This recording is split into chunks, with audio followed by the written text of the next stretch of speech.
देश भर में रंगों का त्योहार होली की धूम है। इससे पहले लोगों ने सालों से चली आ रही परंपरा होलिका दहन मनाया।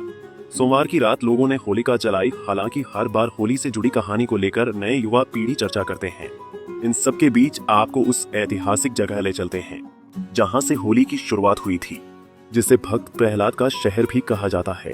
तस्वीर में दिख रहा ये वही ऐतिहासिक कुंड है जहां से करीब 5000 साल पहले रंगों का त्योहार होली की शुरुआत हुई थी।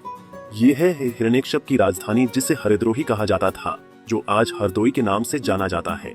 यही होलिका जली थी, जिसके बाद उसकी राख से प्रहलाद ने होली खेली थी। तभी से होली की शुरुआत हुई है। करीब 5000 साल से भी पुराना नृसिंह भगवान मंदिर, प्रहलाद घाट, हिरण्यकश्यप के महल का खंडहर आज भी इसकी गवाही दे रहा है। पुराणों में वर्णन है कि हिरण्यकश्यप भगवान को अपना शत्रु मानता था, द्रोही मानता था। इसलिए हरदोई का पुराना नाम हरिद्रोही था, क्योंकि यह हिरण्यकश्यप की राजधानी थी। पौराणिक मान्यता के अनुसार हिरण्यकश्यप ने भगवान विष्णु के अनन्य भक्त और हिरण्यकश्यप के पुत्र प्रहलाद के खिलाफ कई जुल्म किए थे और बदला लेने के लिए उसने कई साजिशें रची थी। लेकिन हिरण्यकश्यप के बेटे प्रहलाद ने भगवान विष्णु की भक्ति में अपना जीवन समर्पित कर दिया, जो उसके पिता को बिल्कुल पसंद नहीं आता था। हिरण्यकश्यप ने कई बार प्रहलाद को मारने की कोशिश की, लेकिन भगवान की कृपा से वह हर बार बच जाता था।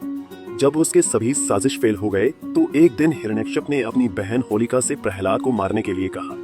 माना जाता है कि होलिका को भगवान से यह वरदान प्राप्त था कि जब वह आग में बैठती थी तो वह जलती नहीं थी। इसलिए होलिका ने प्रहलाद को अपनी गोदी में लेकर आग में बैठ गई।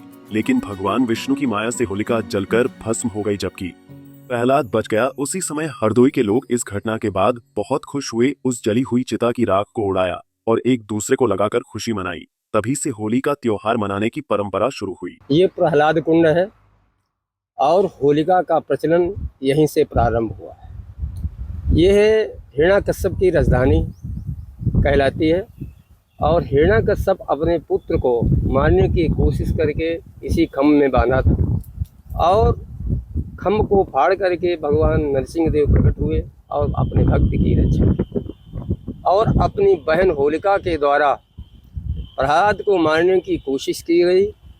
प्रहलाद और होलिका के पास एक वरदानी दुशाला था।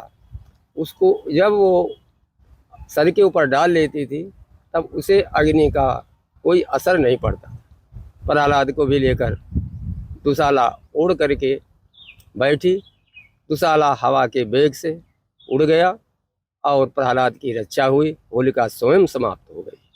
तब से ये रंगों का त्यौहार, होली का त्यौहार हमारे इसी जनपद से प्रारंभ हुआ है और पूरे विश्व में मनाया जाता है। क्या नाम है आपका? और मेरा नाम रामविलास तिवारी, पुजारी श्रवण देवी मंदिर।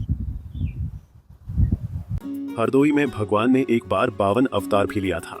हिरण्यकश्यप ने हरदोई में अक्षर के उच्चारण पर भी रोक लगा दी थी।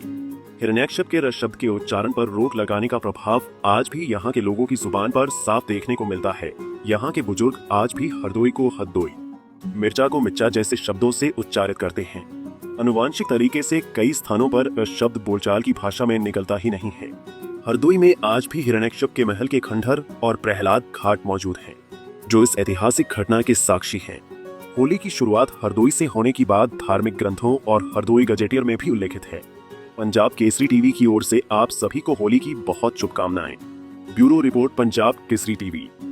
सभी देशवासियों और प्रदेशवासियों को होली की बहुत बहुत शुभकामनाएं। इस पावन होली पर आइए हम सब मिलकर अन्याय और भेदभाव की सोच को पीछे छोड़ें। निवेदक Pemendra Singh Bhati, advocate. Pawan Ambawata, advocate, chamber number 237, district court Surajpur. Manoj Bhati, अध्यक्ष, एडवोकेट, दीवानी एवं फौजदारी बार एसोसिएशन, गौतम बुद्ध नगर। शोभाराम चंदीला, सचिव, एडवोकेट, दीवानी एवं फौजदारी बार एसोसिएशन, गौतम बुद्ध नगर। हमसे जुड़े रहने के लिए हमारे YouTube चैनल को सब्सक्राइब करें और नई वीडियो की नोटिफिकेशन के लिए बेल आइकॉन को दबाएं। अगर आप ये वीडियो Facebook पर देख रहे हैं तो लाइक जरूर करें और ज्यादा से ज्यादा शेयर करें। धन्यवाद।